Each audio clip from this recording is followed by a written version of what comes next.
तो नामीबिया को शिकस्त देकर पाकिस्तान वर्ल्ड T20 सुपर 8 मरहले में पहुंच चुका है। मुबारक हो।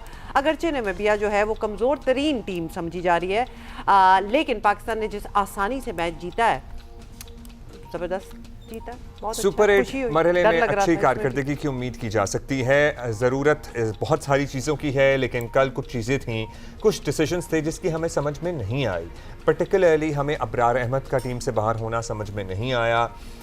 हमें समझ नहीं आ रहा कि अगर बाबर ने पैड पहन के सिर्फ बैठे रहना है और उसके बाद उसकी बारी नहीं आनी है, तो फिर आपने जो फैसला करना है वो कर लें। So and so on and so forth. So Shadab के लिए भी कुछ कह दें। हाँ, शादाब ने, अब ये कहेंगे कि शादाब ने परफॉर्मेंस दे दी है, लेकिन अहमद शहजाद भाई, हम नहीं ये कह रहे, हमारे आपको पता है पैनल पे हैं, अहमद शहजाद साहब का ये कहना है कि एक स्टेज सेट करके दिया गया था शादाब को कि कहीं न कहीं से इसकी परफॉर्मेंस आ जाए। स्टेज नामीबिया के अगेंस्ट ही कुछ उनकी परफॉर्मेंस की बात की जा सकती है, वरना इंडिया के अगेंस्ट क्या हुआ था। हाँ, मतलब ये constant comparison and it was one bad match for Abrar Ahmed, but otherwise Abrar Ahmed is one of the top bowlers in the world. और जाहिर है आपके स्पिन बॉलिंग अटैक की बैकबोन है, आप कैसे निकाल सकते हैं। अच्छा, सुपर 8 मरहला जो है ना, जो अब शुरू हो जाएगा, वो बिल्कुल भी आसान नहीं होगा और उसको आसान नहीं लेना चाहिए। यहाँ पाकिस्तान का वास्ता दुनिया की बेहतरीन और इन फॉर्म टीमों से पड़ेगा, जिसमें बहुत सी हैं, बता देते हैं आपको। न्यूजीलैंड है, श्रीलंका है, इन तीनों से हमारे मैचेस हैं, न्यूजीलैंड से, श्रीलंका से, इंग्लैंड से। फिर एक और नाम फ़खर ज़मान, सारे एक ही ग्रुप। अच्छा, फ़खर ज़मान आपको पता है कहीं भी खेल लेते हैं, ओपन भी कर लेते हैं, चौथे पे भी खेल लेते हैं, पांचवें पे भी खेल लेते हैं। जब फ़खर ज़मान आपके स्क्वाड का हिस्सा हैं, तो वो प्लेइंग 11 में क्यों नहीं है? ये बहुत बड़ा सवाल है, ये हम पूछते रहते हैं। एनीवे, अब जो मरहले स्टार्ट होंगे, साइम की जो यूटिलिटी है, साइम ठीक है जी, बॉल अच्छी, गेंद अच्छी डाल रहे हैं, विकेटें भी ले रहे हैं, लेकिन साइम का प्राइमरी मकसद हमारे लिए बहैसियत ओपनिंग बैटर होना चाहिए। He is not fulfilling that role. So क्या हम साहबजादा फरहान और से ओपन करा लें? क्या करें हम? ये हम सिकंदर से पूछते हैं, हमारे साथ मौजूद हैं। कल से ही बातें हो रही हैं, सो टीम सिलेक्शन की भी बातें हो रही हैं, बहुत सारी चीज़ों की बातें हो रही हैं। सो सिकंदर, हमें प्लीज़ बताइएगा, सुपर 8 में पहुंच चुके हैं, अब कोई ऐसी टीम भी नहीं है जिसे हम लाइट ले सकें। टीम सिलेक्शन में आपको पता है जो प्लेइंग 11 है उसमें कोताही की कोई गुंजाइश नहीं है। और होती चली जा रही है। बैटिंग की बात करें तो आपकी नज़र में ख्वाजा नाफे को मज़ीद मौके मिलने चाहिए, फ़खर ज़मान को आना चाहिए, दोनों को खेलना चाहिए। क्या चेंजेस हैं, particularly if we just talk about the batting right now? यार देखो, दोनों को मौका मिलना चाहिए। कप्तान का हमेशा जो कोचेज़ होते हैं या कैप्टन, अगर स्ट्रॉन्ग कैप्टन हो, यहाँ पे पूरी जो टीम है वो कोच चला रहे हैं माइक हैसन, तो उनके फेवरेट्स भी होते हैं।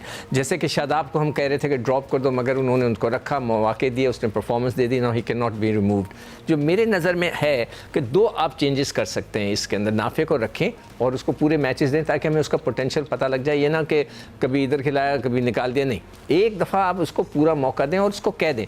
ये एक अच्छी जो स्ट्रेटजी होती है ना किसी भी प्लेयर को बनाना, उसको अगर आपने उसको खिलाना है, आप कहें आप पूरे मैच खेलो, आप ड्रॉप नहीं होगे, लेट हिम प्ले, तो फिर उसका पोटेंशियल पता लग जाएगा, डर के खौफ से बदल। मेरा जो आइडिया था कि फरहान तो खेलेंगे, आप जो है फ़खर को अंदर डाल दें, साइम को आप बिठा सकते हैं। साइम अच्छी बैटिंग नहीं कर रहे, वो बॉलिंग की वजह से सर्वाइव कर रहे हैं। बॉलिंग हमारे पास बहुत हो गई है, हमारे पास सुमान तारिक हो गए हैं, हमारे पास नवाज़ हैं, हमारे पास शादाब है, इब्रार को वापस लेके आए।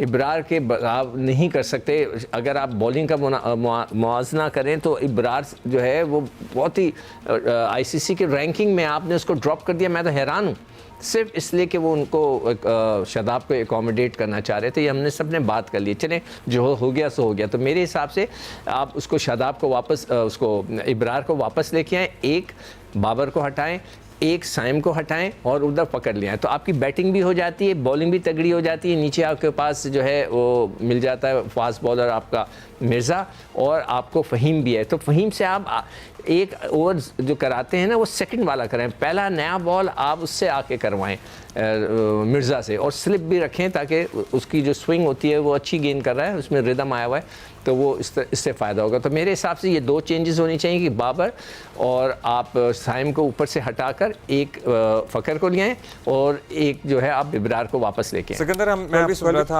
आप कह रहे थे कि शादाब ने अब चूँकि नामीबिया के खिलाफ परफॉर्मेंस दे दी है तो आप उसे बिठा नहीं सकते हैं। अहमद का मानना कि अगर जो चीज़ें उन्हें सेट करके दी गई थी उसमें भी उन्होंने कोई तीर नहीं मारा, लेकिन आपने शादाब को नहीं बिठाया, आप कह रहे हैं बाबर को बिठा दें और साइम को भी बिठा दें। और फिर मतलब नामीबिया के अगेंस्ट किसी की परफॉर्मेंस को मतलब रियली उस पर रेट किया जाए, बाकी भी तो इतनी ज़बरदस्त टीमें हैं, तो रेटिंग भी तो उसके अगेंस्ट होनी चाहिए जो आगे टीम भी कोई। फिर हम साइम को क्यों बिठा दें? वैसे अगर हमने अच्छा, ऑलराउंडर, अगर साइम को सिकंदर। ऑलराउंडर कंसिडर कर लें तो फिर साइम तो अच्छी बेहतर गेंद डाल रहे हैं। यही पूछ लेते हैं सिकंदर, ये साइम के हवाले से भी बता दें आपके क्या थॉट्स हैं। और साइम जो हैं वो बड़े ज़बरदस्त बैटर हैं, लेकिन आजकल टॉप पर थोड़ा ना वो अटक रहे हैं, और फिर होता ये है कि साहबजादा फरहान पर एक गैर ज़रूरी दबाव जो है, थोड़ा नहीं, बहुत अटक रहे हैं। बहुत ज़्यादा, और फिर दबाव भी बहुत ज़्यादा आ जाता है। तो क्या ओपनिंग में कुछ चेंजेस होनी चाहिए, क्या ख्याल है? मेरे ख्याल से ये जवाब मैं पहले दे चुका हूँ इसको।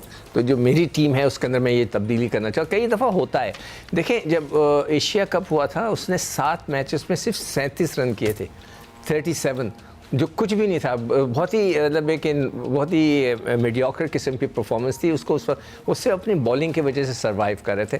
तो मुझे जो फीलिंग आती है कि माइक हैसन को he likes him a lot, कि भाई वो अच्छा बॉलर है। जिस तरह वो शादाब को पसंद करते हैं इसी तरह वो साइम को भी पसंद करते हैं। अब जो हम कह रहे हैं इस दफ़ा कि उसको तब्दील करके फ़खर को लेके आ जाएं ताकि ओपनिंग का स्लॉट, इसलिए कि अगर आपने फ़खर को खिलाना है नीचे नहीं खिला सकते आप, 4-5 उसके साथ ज़्यादती है। एक ओपनर है तो उसको ओपन कराएं, नया बॉल खिलाएं ताकि वो उसको परफॉर्मेंस दे सके।